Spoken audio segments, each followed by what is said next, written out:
خوش نصیب ہے وہ آدمی جس کے سینے میں قرآن جیسی دولت موجود ہے، اور خوش نصیب ہے وہ آدمی جس کی اولاد میں سے کسی نے قرآن پاک کو حفظ کیا ہوا ہے۔ یہ قبر و حشر میں پتہ چلے گا کہ وہ بیٹا کتنا کام آتا ہے جس نے قرآن جیسی عظیم دولت اپنے سینے میں محفوظ کی ہوئی ہے۔ قرآن پاک تو ناظرہ پڑھے تو دلوں کا زنگ دور ہوتا ہے۔ حضور صلی اللہ علیہ وآلہ وسلم نے ارشاد فرمایا کہ راتوں کو اٹھ اٹھ کے قرآن کی تلاوت کیا کرو اور قرآن پڑھتے ہوئے رویا کرو۔ فرمایا اِلَّمْ تَبْكُوا فَتَبَاكُوا، اگر رونا نہ آئے تو رونے کی کوشش کیا کرو۔ جو بندہ ناظرہ قرآن پاک بھی پڑھتا ہے اس کے دل کا تعلق حضور صلی اللہ علیہ وآلہ وسلم کے دل کے ساتھ جڑ جاتا ہے، کیونکہ قرآن مجید حضور کے دل پہ نازل ہوا۔ تو اس کا معمول زندگی رکھیں کہ ہر روز باقاعدگی کے ساتھ قرآن پاک کی تلاوت کو معمول زندگی بنائیں۔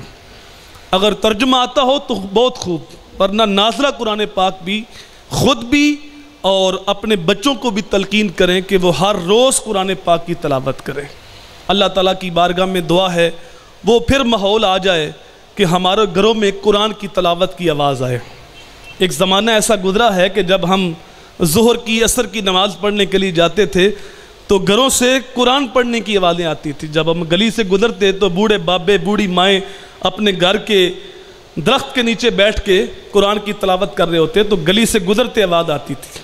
لیکن آج پاپ میوزک کی آواز تو آتی ہے لیکن قرآن کی آواز نہیں آتی۔ تو کاش پھر وہ ماحول آ جائے اور قرآن پاک کی تلاوت کا معمول بن جائے، اور جب ہم قرآن پاک کے ساتھ جڑ جائیں گے تو پھر ہمیں عروج اور بانک پن نصیب ہوگا۔ آج جو پوری دنیا کے اوپر مسلمان پس رہے ہیں اس کا مین بنیادی سبب ہے کہ ہم قرآن سے کٹ گئے، قرآن سے جڑے ہوئے نہیں۔ جو رشتہ مضبوط تر ہونا تھا قرآن سے، آج وہ رشتہ کمزور ہو گیا۔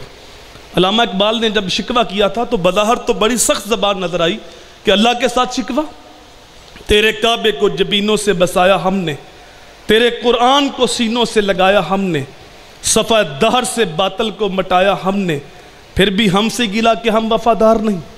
اگر ہم وفادار نہیں تو بھی تو دلدار نہیں۔ اللہ سے شکوہ کر دیا، لیکن جب جواب شکوہ لکھا ادھر سے جو جواب آیا تو سب کی آنکھیں کھل گئیں۔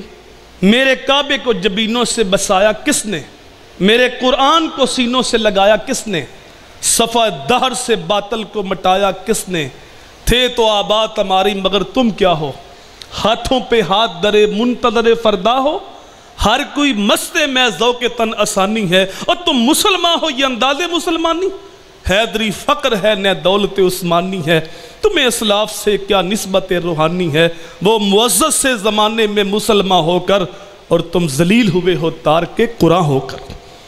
قرآن کے پیغام کو چھوڑا، قرآن کا رشتہ کمزور کیا تو پھر پوری دنیا پہ ذلت تمہارا مقدر بن گئی۔ کابل میں، کندار میں، قلعہ جنگی میں، تورا بورا میں، موصل میں، بغداد میں، القدس میں، کشمیر میں، برما میں، فلسطین میں، شام میں، ہر طرف مسلمانوں کے لاشیں بکھرے ہوئے۔ یہ کیوں ہم نے دن دیکھے؟ وہ معزز سے زمانے میں مسلمان ہو کر اور تم ذلیل ہوئے ہو تار کے قرآن ہو کر۔ تو پھر دوبارہ قرآن کی طرف آنا ہے، قرآن کے ساتھ جڑنا ہے، قرآن کو سینے کے ساتھ لگانا ہے، قرآن خود سیکھنا ہے، نئی نسل کو قرآن سکھانا ہے۔ اللہ تعالیٰ کی بارگاہ میں دعا ہے اللہ ہمیں قرآن مجید کے ساتھ جڑنے کی توفیق عطا فرمائے۔